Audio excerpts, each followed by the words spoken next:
I'm Jo Kedlecek, author of Woman Overboard, How Passion Saved My Life. If you ask anybody how they would define passion, we'll get a lot of different answers: eroticism or romance.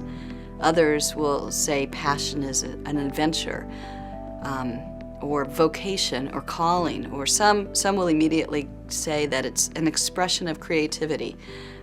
But when you ask a priest or a minister, almost always you'll hear that it's linked to the Passion of Christ, to Holy Week.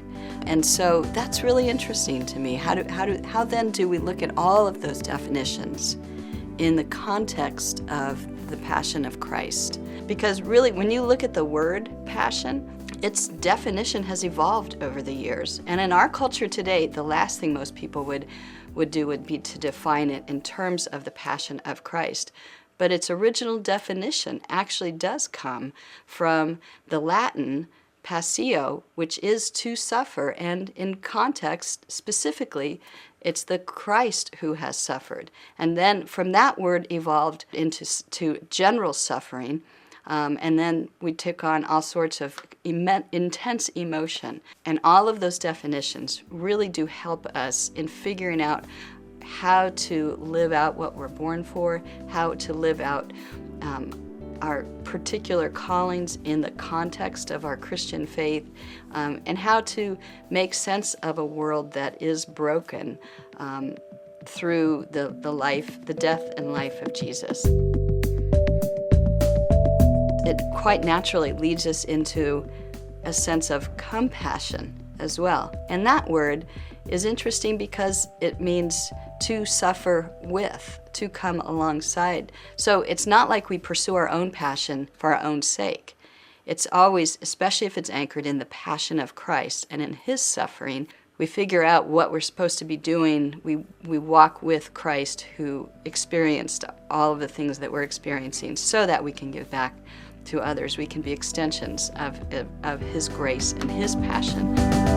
We can feel zealous about a lot of things even without knowing the Passion of Christ. But how does Christ's passion transform that zeal? When we begin to recognize that He has suffered for our sake, taken our sins on the cross, and yet rose again to commission us to be His new body, it changes our lens on life. It changes the stories we write, the projects we participate in, because we have a whole different perspective. And I think that moves us outward. It's always so that the Passion of Christ can be displayed in what we do towards others. We can then begin to serve others in these wonderful ways that reflect His wonder and His grace and His own passion. It's not an easy life, the passionate life.